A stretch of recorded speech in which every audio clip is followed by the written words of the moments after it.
Welcome back to another episode of the Brave Writer podcast. Melissa Wiley is with me, my co-host. I'm Julie Bogart from Brave Writer. Hi, Melissa. Hi, Julie. How are you doing? Oh, I'm good. I'm deep in summer. I picked so many strawberries this morning, and it was very exciting. I love that. You know, I started the weekend with a surprise visit from my son who lives in D.C., which then meant everybody on the planet who loves him came to Ohio, came to Cincinnati. So I had 4 of my 5 adult kids, and I had all my grandkids, and we ended up going to the YMCA pool where I used to take them when they were kids. And I was having this double vision where I see my 3 adult kids playing in the pool, 3 out of the 4 who live locally, and then all the grandkids. And I'm seeing them as children, adult in my mind. And meanwhile, the little grandkids are my 5-year-old learned how to do a cannonball, and the other one's learning how to dunk his head. And oh my gosh, life was really lifing. It was so much fun. It sounds great. Yeah. And it sounds like the epitome of summer. Totally, exactly. Same thing. In fact, just before I even move on, my little granddaughter was walking a dog. My daughter was dog sitting. And when she came back, she drew a picture of taking this dog on a walk in our neighborhood with the houses, everything, and then did a little jotted down narration. She's like, I want you to write this down. So already at 5, she's a jotted downer. I have her little walk and how great the dog is, and that she put the leash on, and then she wanted it dated, so we knew what date. I mean, wow. I love seeing it in the next generation. I'll just say that. I love that. And it's so funny to think about the fact that the incredible cartoonist and writer and thinker, Linda Berry, she has classes at the University of Wisconsin that are everybody's favorite thing to get into. There's limited spots. And what are the assignments like what your granddaughter did? Oh, wow. Yeah. I saw something today. I'm going to draw a picture of it, and I'm going to write down a few thoughts about or something I overheard. So it's so funny. Linda has tapped into, for adults, the exact kind of impulse that is so natural to, a 3-year-old, 4-year-old? She's 5, but yes, exactly. Right. And if we can capture that and keep hold of it and keep that fresh and lively for our kids for their whole lives, what a tremendous gift to give them. That is so true. Well, before we hop into today's topic, I asked Melissa to find a recent 5-star review of this podcast to share with you because we are so delighted by the reviews you give us. And if you want yours possibly to be read aloud, please upload your review so we can. But this one really caught the essence of what we want the Brave Writer podcast to embody. So, Melissa, would you mind reading it and letting us know who wrote it? This really warmed my heart. It's called Not Just How, Why, and it is by Desert Flower 01. And she writes, this podcast, hosted by 2 veteran homeschoolers, authors, and deep thinkers, help keep parents grounded in the why of homeschooling. People have been homeschooling for many different reasons over the years, but in the 2020s, a lot of it has been out of fear and wanting to avoid certain things. And those can be valid reasons for many families to keep kids home, but there's also a big push to try to create a school experience at home. Julie and Melissa remind us home educating doesn't have to look anything like school. Nurturing young learners and family culture should be at the heart of this choice. I feel like this is a must listen for homeschoolers.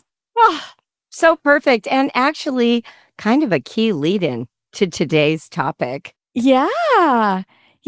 We've got some not just how, but why going on, and also how we can nurture that family culture that keeps learning lively and an adventure and something that we can all look forward to every day. Thanks so much for reading that. And thank you for the review, Desert Flower 01. And we look forward to hearing from more of you.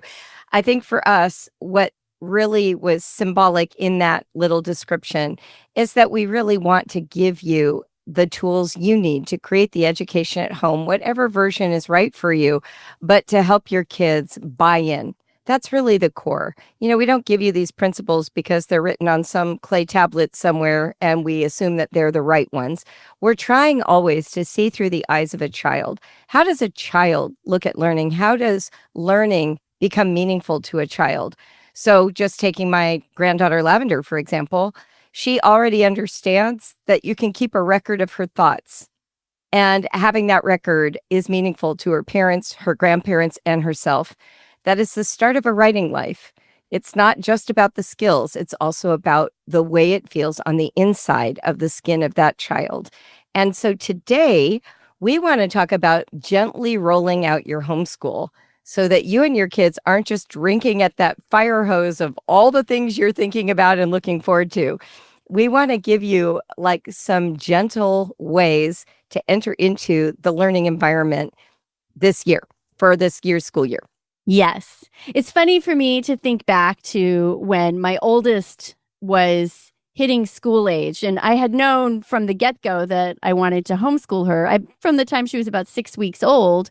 And so when she was 4, 5, like I was like, oh, when does it officially start? Because we've been doing all these great things all along. And having gone to public school myself, I really had back to school energy. And so like, when is the first day of school? What does that look like? And I know there were some moments there in those first years for me where I made what I now feel to have been the mistake of like, we're going to go full throttle, full day of school, even though I had my more Charlotte Mason influence, literature-based vibe, it was still like kind of full throttle and a little overwhelming, I think, for all of us.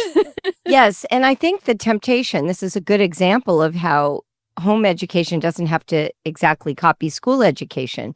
School starts with an official start date.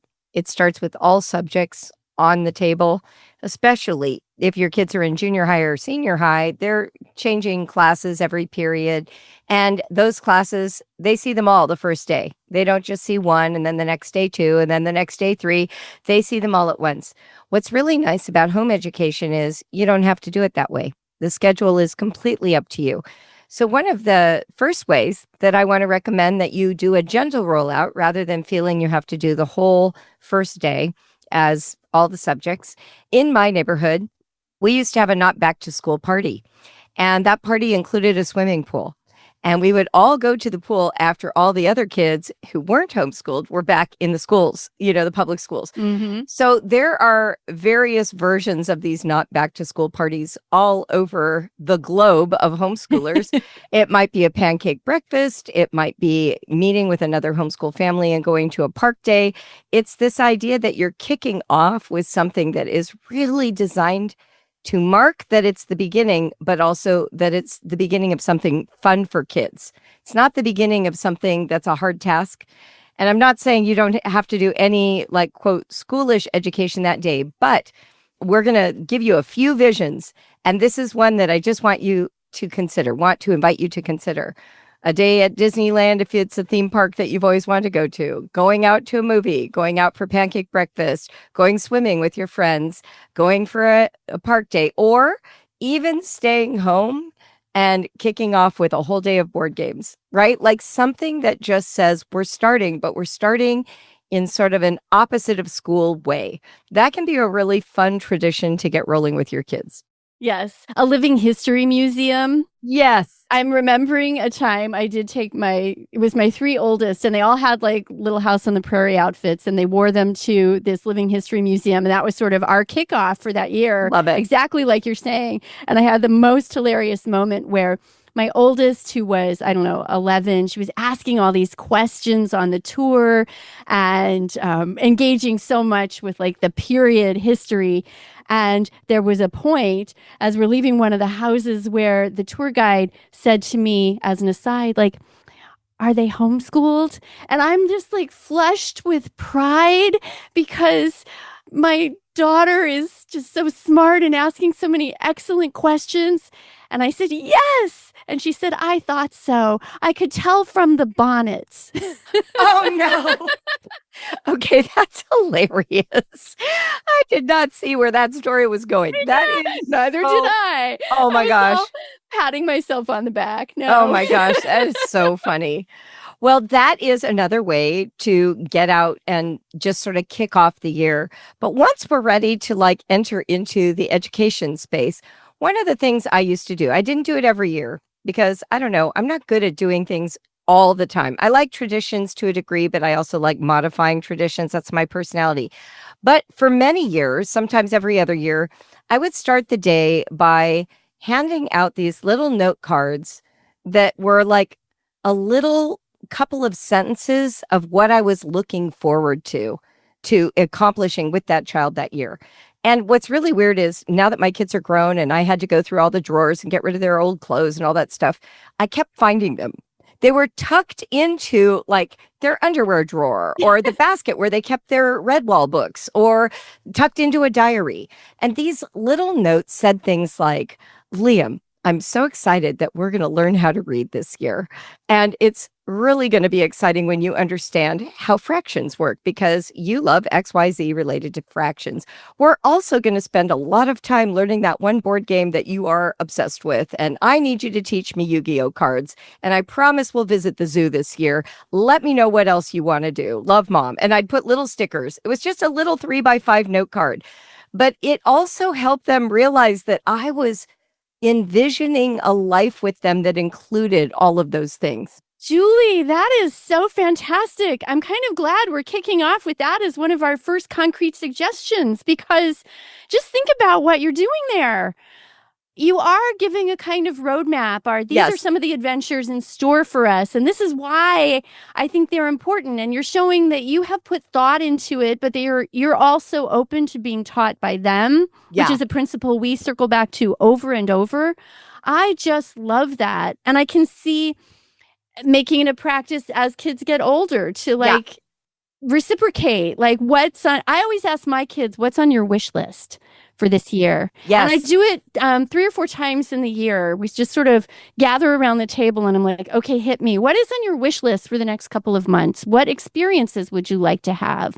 What would you like more of? What do you wish we did less of? So we can think about, do we need a different approach? Or is there a different way this fits in? Or is it like, do I need to help with buy-in for whatever that thing may be? I love that you said that because having things on the calendar to look forward to is one of the ways to get through some of the tedium that is natural when you're doing an established routine. Routine is very helpful because it's predictable and you don't have to think about it. Once it's like a set it and forget it, we always do things in this order. But if you do that for too long, pretty soon you need variety to reinvigorate your interest even in the routine. So one of the things that helps kids know that you have goodwill and good faith for them to have an enjoyable childhood, not just an effective education, is to find out what they're interested in so that you can literally schedule it on the calendar. And, for really young kids, it doesn't help to think about something in February and September, but something in October. We're going to go apple picking in October. Here's how many days until we do that.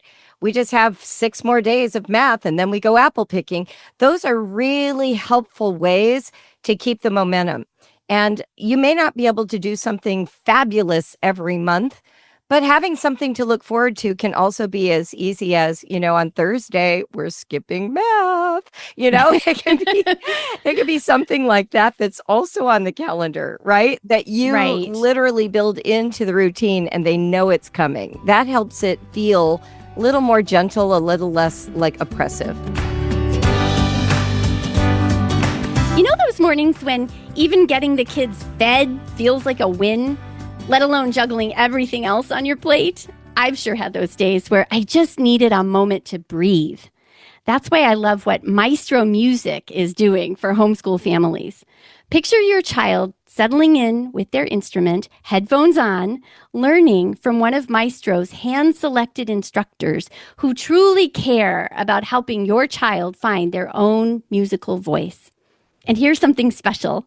Maestro is offering a full month of private lessons completely free. That's 4 live sessions tailored to your child's pace and interests. Visit www.maestromusic.online/brave to sign up or find the link in our show notes. Every 2 months, we'll buy a new board game, and having that happen, like at a set and predictable time. That's the kind of predictability, I think you're totally right, that can really make it feel to kids and kids of all ages. I mean, it makes it feel like it to me. If I know that, okay, I go to this pub choir that happens once a month, and having that on my calendar is a huge milestone for me to look forward to. Well, it's the same for our kids of all ages. Absolutely.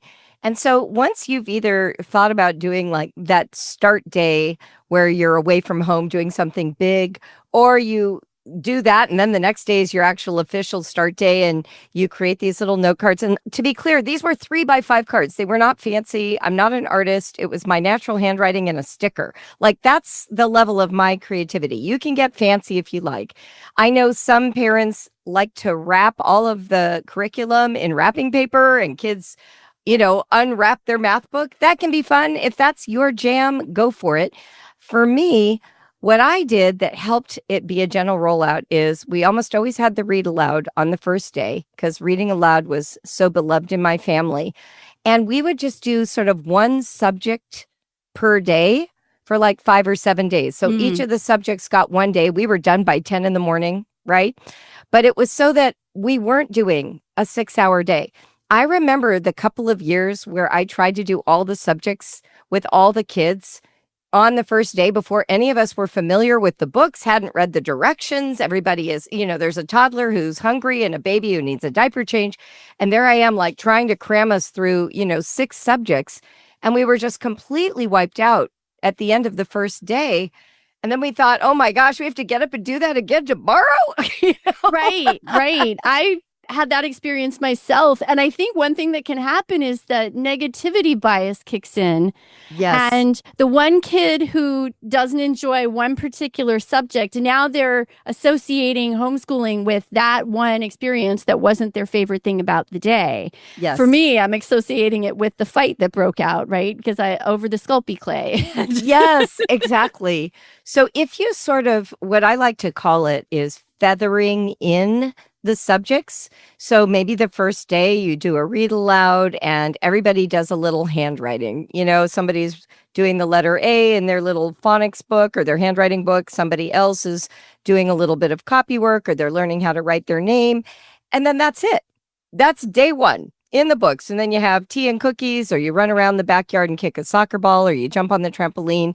And the next day, maybe you don't read aloud. Maybe that day you just get out the math books. One of the practices I recommend in the Brave Learner, have everybody page through their individual math workbook, whatever you're using, and just find any page that interests them. That's the only criteria. Say, just find a page you're interested in, and I want to see what it is, and then we're just going to talk about why. What's really fascinating is sometimes kids will pick a page fairly far into the book, and now you start describing and discussing, well, what skills does it take to do these problems?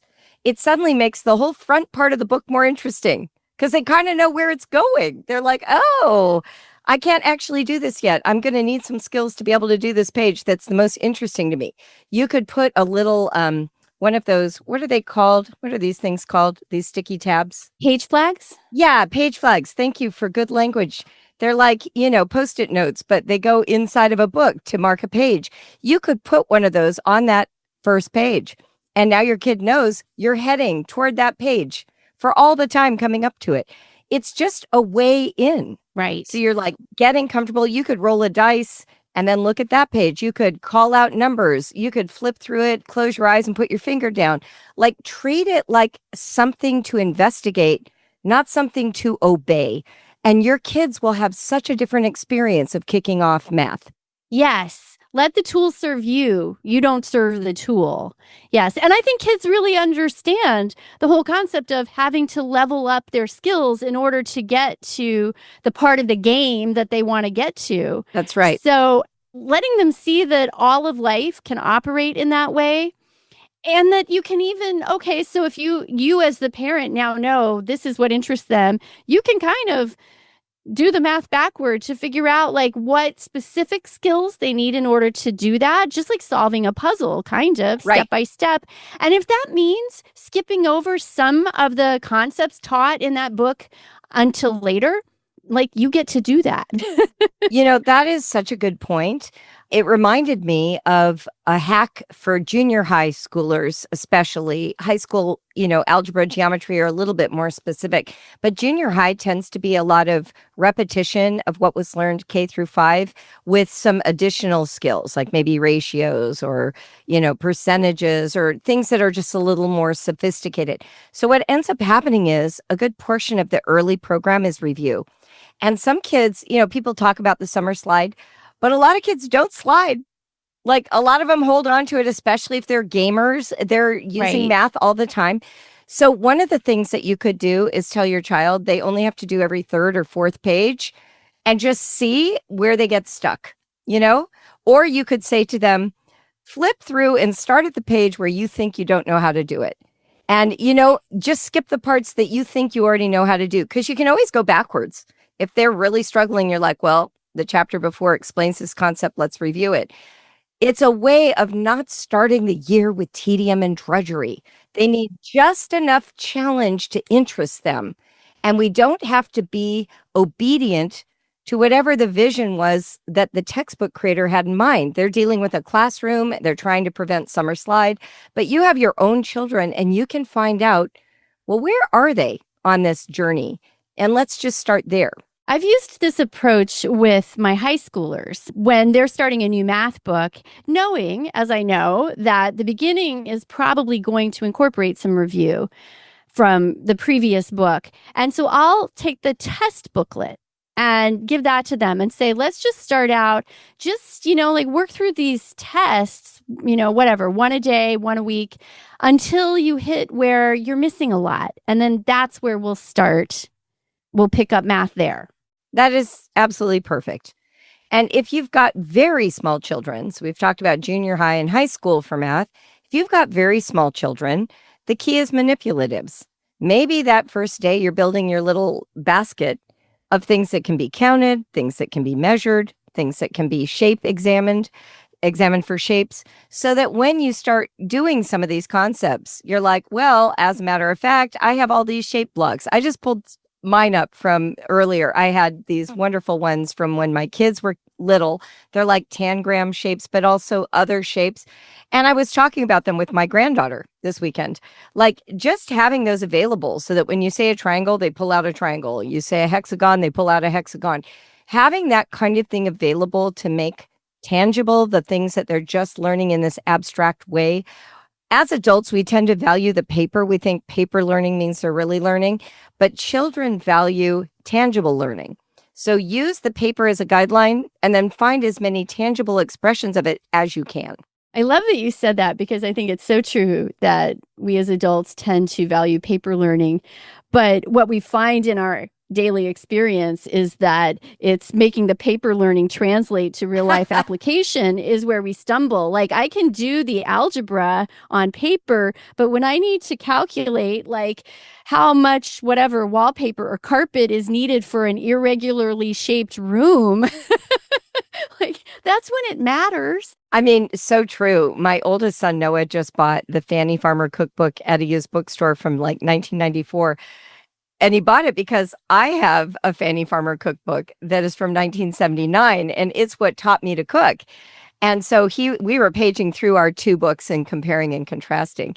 And the thing that makes this cookbook different than like what you're used to online today, first of all, very few pictures, almost no pictures really. And if there are any, they are line illustrations of processes, not finished recipes. So it's like, here's how you carve a chicken or how you cut up a chicken, and it will show you. But then when you make chicken Devon, there is no picture. You have no idea what it should look like.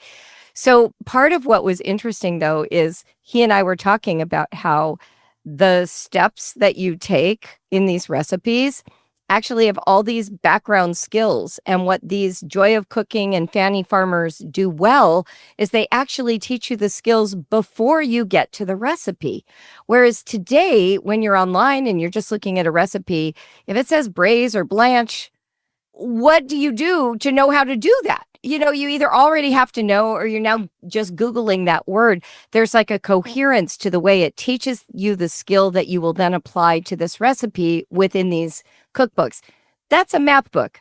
right there. Right. We are starting all the time with kind of understanding what the skills are, how they work, but then we have to find real world uses for them to stick, right? It's not enough to pass a test on braising. Go braise something and you'll see if you actually understood it, right? I think that cookbook example is great because it also speaks to the way we naturally work backwards in life to here's this thing I'm trying to do. I'm trying to make this recipe. Now I need to back up and learn the skill to do it. What is braising? How do I braise? Oh. We can do that with like, where is our kids' interest? If their interest is in making something, sewing or building, right? Okay, well, now we can back up and get some. What math are we going to need to know to be able to do that? And we're going to learn it kind of on the job as we're doing it. But it has created a need to learn that skill. Yes. It's not starting. Nobody reads Fanny Farmer by first reading the skills information at the beginning of the cookbook, right? No, not really. I mean, maybe some people who really want to become cooks do, but most of us are like, it's 4:00 on a Thursday. Right. I need to make something. And then we're like, oh, crumbs. I don't know how to make a good pie crust. And she's got all these tips. I will say this, though, when I was in Morocco and we had no mixes and everything was from scratch and I had that cookbook, what was so reassuring was to find out that the skills that a chef has were possible to learn as a complete novice. And that's something that is really fun to say to your kids as well. You are learning, like for boys who really love computers and think, I mean, girls too, but I know there's just like a massive number of boys who love all these computer games and stuff. Helping them understand that the math they're learning would help them code. Right. And buying those books about coding, there are preschool books about coding. I know because my grandchildren have them all. Noah buys them all. Noah's children? What a shock. What a shock. But I mean, he's like, my intention is for them to learn to code the same way they learn to read and write as young children, as a natural part of their learning, the same as learning mathematics. So think about what these skills actually accomplish, and you will actually have much more to say about them to your kids. So we've talked about general rollouts with like a special day. We've talked about writing these love notes. We've talked about things to look forward to and put on your calendar. We've talked about doing one subject a day, starting with read aloud, next day doing math. Maybe the third day you're going to do some, free writing. Maybe the fourth day you're going to read from your history text. Like just roll out one subject a day. Melissa, what other gentle starts to school would you like to share? Okay. I want to talk about school supplies for a minute. Great idea. Okay. I swear I still get excited when I start to see like the Target sales happen or the cheap notebooks at Staples this time of year, even though my family doing our whole tidal homeschooling vibe where we alternate between high tide, which is more structured, on purpose kind of learning, and low tide, which looks a lot more like unschooling. We alternate that not based on an academic calendar, but that back to school energy is so strong. And I had to think about like, what is back to school in our context? Oh, it's totally different. It is maybe new board games. It's for young kids, it's costumes, because I learned early on that math was more fun to do if you're wearing fairy wings. Oh my gosh, such a perfect example. I know, dress up clothes, have that basket refurbished, go through, get rid of all the things that got ruined in the summer. And then let's get some silks, or let's get some masks, or let's get some new costumes or capes, things that can do multi-purpose. It's fine. Have all the Disney costumes you want. But when you're thinking about flexibility, you want things that can be turned into a fort or be worn as a cape. Right. Right. And I love that. Math with fairy wings is so great. Or, learning to read and pretending to be a lion who's learning to read. Take some of the sting out of the phonics lesson. It does. It does. It takes it into that imaginative make-believe space. And it just adds a looseness and a lightness to the whole experience. I guess that's why, now that I think about it, that's why my kids had those Little House on the Prairie outfits. Yes. That we wore to the museum.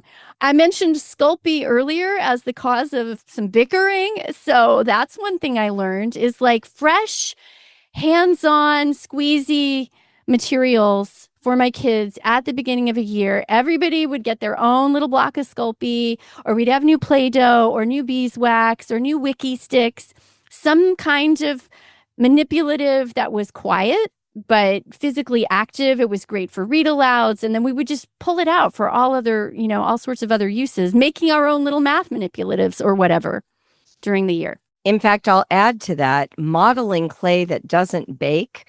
You don't have to worry about it drying out. It just stays in that kind of shape. It's very inexpensive. It comes in usually a series of colors, and they look almost like tubes that are all adjacent, or they're in little rectangular blocks.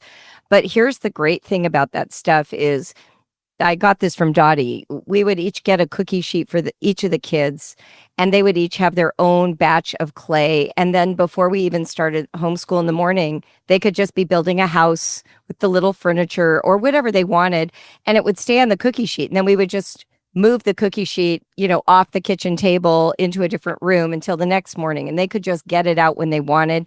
Also great for reading aloud.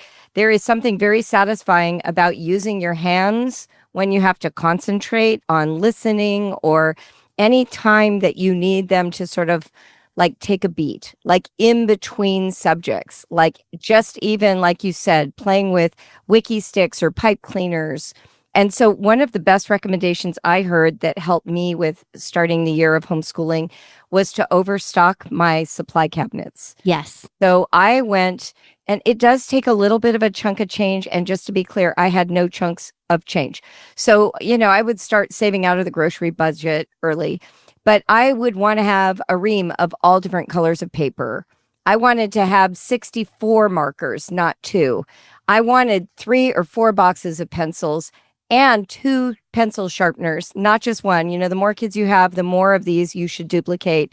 2 or 3 hole punchers, enough scissors to lose 10, right? Like you want to oversupply, because the hardest thing is to have a child with inspiration and you're like, we have to go to Michael's. That's no fun. You need a stack of felt. You need a bunch of pipe cleaners. You need popsicle sticks. You need the things that embolden the imagination, and you need an abundance. So if you can do that early on before the school year, that's ideal. And then have a place to keep all those supplies so that you can see when you're running out and when things get lost or misplaced. What if I told you that in either 3, 4, or 6 weeks, you could transform how your child feels about writing? I bet you'd take that deal. This is why I developed the Brave Writer online writing class program. Our classes are bite-sized meals, and they are designed to support you, the busy parent. Our classes are asynchronous. They do not rely on a special download of a video platform or software. Your kids will be interacting with other students and an instructor, all through the magic of a discussion board designed specifically for our online class program. Our classes last 3 to 6 weeks. And the reason is we know that you just need a good boost, a deep dive to really catch the vision for how to be your child's best writing coach. Our fall session opens for registration on Monday, July 21st at noon Eastern, and we are still enrolling students in our summer session. So if you're the kind of parent who's like, I want to get something done before the year starts, sign up now. If you're the kind of parent who likes to plan for the fall, sign up starting Monday. We can't wait to serve you and your kids through our online class program. Our teachers are waiting. They are eager to meet your kids. They are professional writers, all of them. You will love them. I hope to see you in one of our classes this fall. And you can find a lot of those kind of things at thrift stores or garage sales, or here in Portland, there's a place, Scrap PDX, where people take, like, when they have too many of an art supply, they take it and you can get it for cheap. It's great. It's amazing. Wow, I have never heard of that, and that is fabulous. And the other thing to note is that if it is hard to come up with like the big chunk of change, just make it a part of your weekly shopping so that you're just bringing in one thing at a time, and do it over a series of 6 weeks. Like that'll work as well. The way I handled it, because we also did not have those chunks of change, this was my curriculum budget. Yeah, right. Board games and art supplies and costume pieces for the kids. Like this was, I budgeted for it and incorporated it. So, if that meant checking more books out of the library rather than buying them, then that was the trade. I'm going to mention a couple of my favorites that I would have on hand in this little trade-off that I would make. Books I would check out. These things I would buy. A really good one was if we had a big map, I would get those clear plastic tablecloths and put the map under the tablecloth and get dry erase markers. Oh, and then we brilliant. could write all over the tablecloth, draw on the map.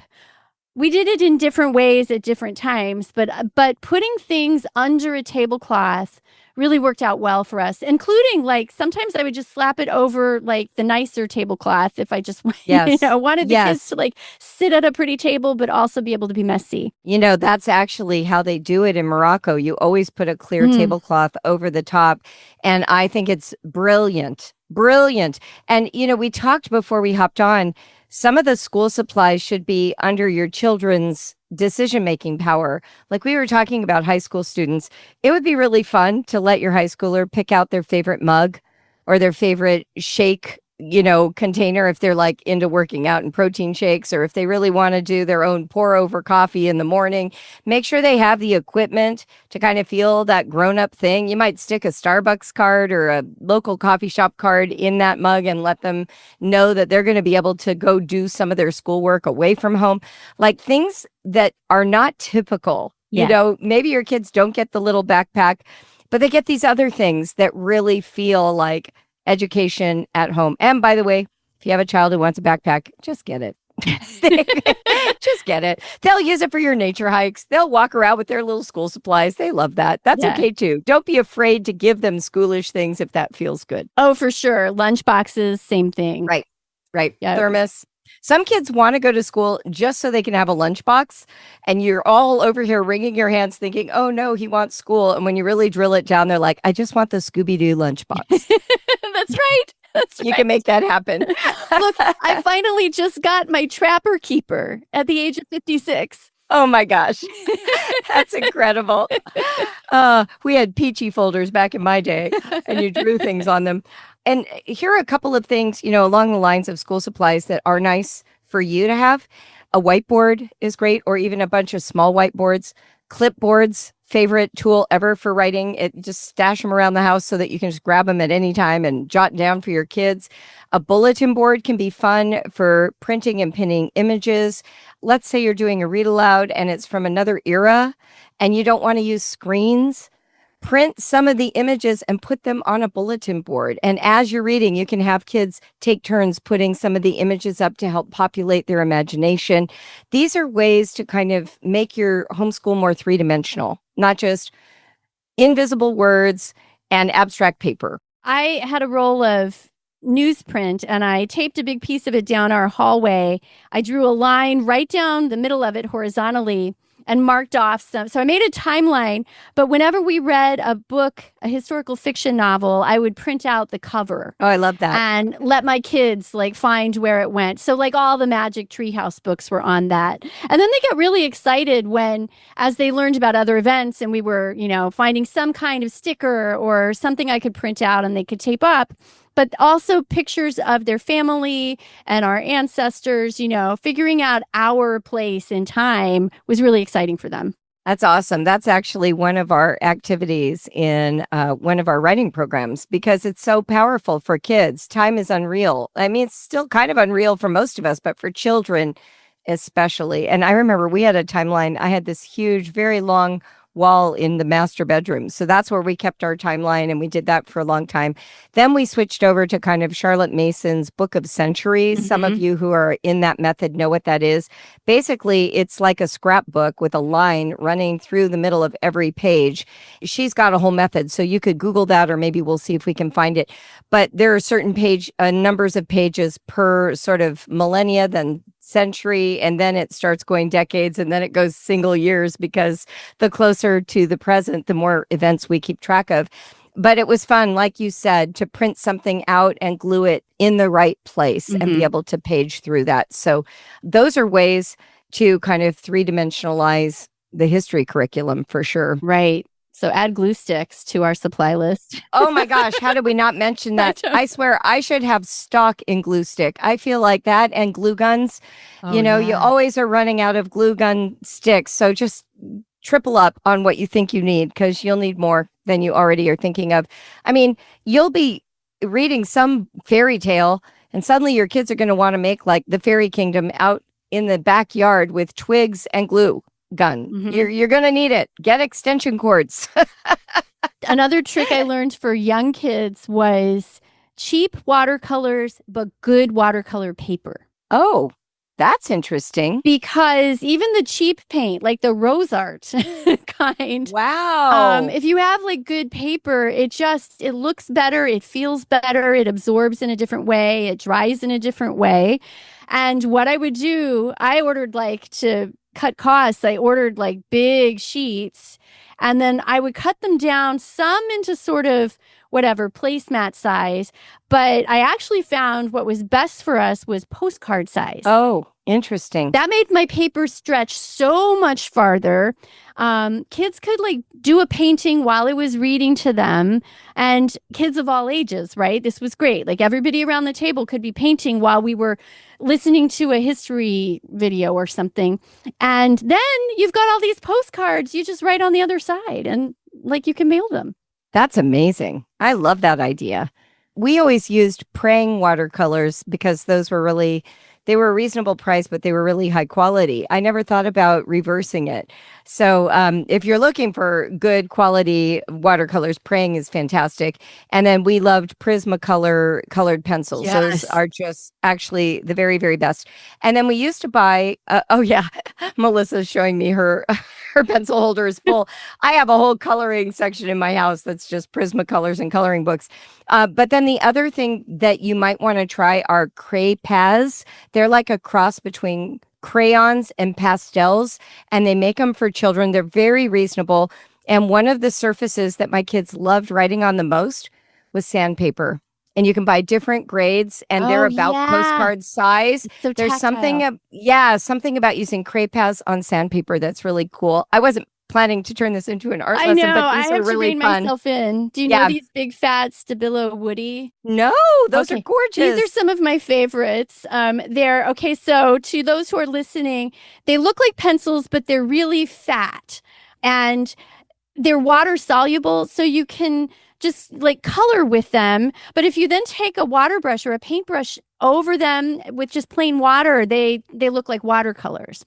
Oh, they're super fun. I use them all the time. We definitely need a link for that. We'll stick that in our Amazon shop, and then we'll provide a link to the shop. And we'll just put praying watercolors, Prismacolors. We'll put all of that in the Amazon store, and then you'll be able to find them easily. I'll also say that as kids get older, I said cheap watercolors for young kids because they just go through them and they muddy up the colors. But that's true. When I was wanting to like learn how to use good paints, I was at that time doing a lot of grant writing on the side.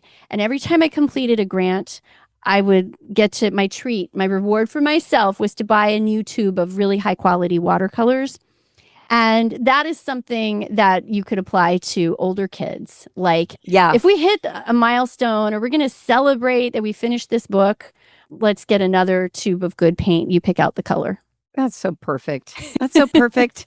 The other thing that I thought of when you were talking about all this, and these are a little bit more expensive, so you might want to put this in the category of building up to it, but, good pair of binoculars, at least mid-range, like 2 or 3 pair if you have a big family, field guides for birds and trees, having like the kind of notebooks that you can write in for each child. Now, one thing I just want to point out, the younger the child, the bigger the paper.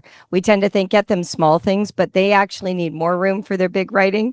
And the older your kids get, they are the ones that might really get interested in a much more small pocket-sized notebook. So just think opposite.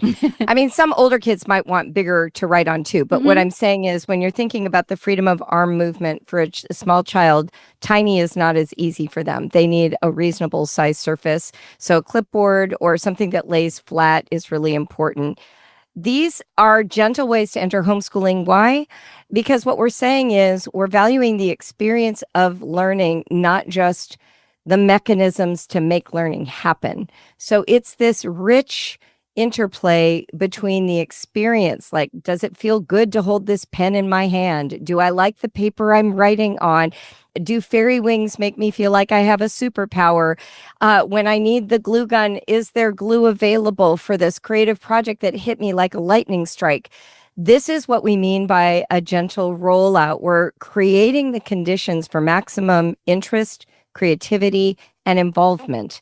And you can do that so easily with very little effort. There's no pressure to stand up your whole homeschool on the first day or even in the first month. You can sort of stand it up a little at a time. And as you get comfortable with one thing, you feather in the new thing. Right. Over time, you'll be spinning all the plates or juggling all the balls. We don't start with 8 balls. We start with 1. We get used to it. We add another one. Now we have 2, right? So you're building your ability to juggle or spin instead of trying to do it right from the start. And giving our kids that buy-in, no matter what age they're at. So Yes. For an older kid, that might be a conversation about what time of day is going to work best for you. Yes. Or do you want to front load the week? Do you want to roll out the pace differently in a way that really suits when you have the most brain energy? Exactly. So, Melissa, thank you. This was really fun. I want to end by just saying the following. We have a fall conference happening this year, and your very own Melissa Wiley will be joining us. Yay! And it will be in Cincinnati, Ohio on November 15th, and a trip to the Art Museum on the 16th. On the 15th, we are going to meet at the Cincinnati Shakespeare Company's theater. We get to use their rehearsal hall, which is beautiful for our space. And then we eat lunch on site, dinner, you eat locally, and then we all attend Love's Labor's Lost, the Cincinnati Shakespeare Company performing timeless Shakespeare. However, they are dressing for the 1980s. So it will be funny, it will be creative, and you will feel like an elegant grown-up going to the theater with all of your homeschooling friends. So if you would like more information, please click on the link in the show notes, and we would love to register you so that you can come. So exciting. I can't wait. It's going to be a blast. And I didn't know that about the 80s thing.